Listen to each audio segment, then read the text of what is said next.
quotidienne à présent et aujourd'hui, on va ensemble reparler de l'école. Tous les matins, on voit des enfants partir à l'école avec des cartables pesant 10, 11, parfois 12 kilos.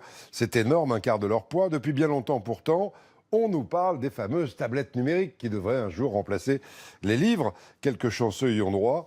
Ça se développe pas très vite. Dans une école primaire de Vauvert dans le Gard, Frédéric Bernheim et Olivier Brachard.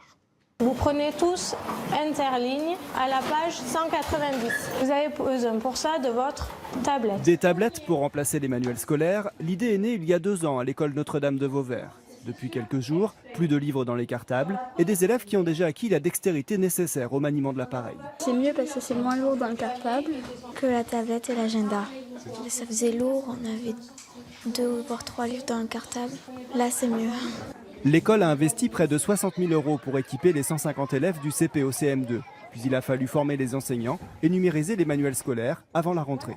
C'est beaucoup plus attrayant pour eux, ils ont une grande motivation, ils se sentent plus impliqués, et donc ils participent activement. Pour maintenant, c'est un jeu. Et après, quand on aura l'habitude de le prendre, c'est un outil de travail.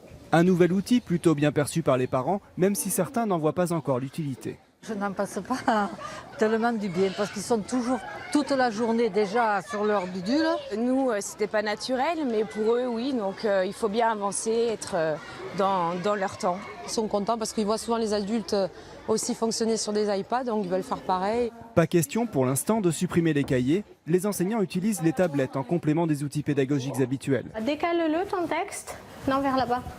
Ça permet de leur diffuser des documents beaucoup plus variés, plus innovants et de faire beaucoup plus de choses en interactivité. En histoire, c'est eux-mêmes qui vont se faire leur petit livre sur Charlemagne, par exemple. L'histoire, justement, raconte que Charlemagne a inventé l'école. Et à Vauvert, on a tourné la page du papier. Tout le monde appuie sur la poubelle pour effacer son écran.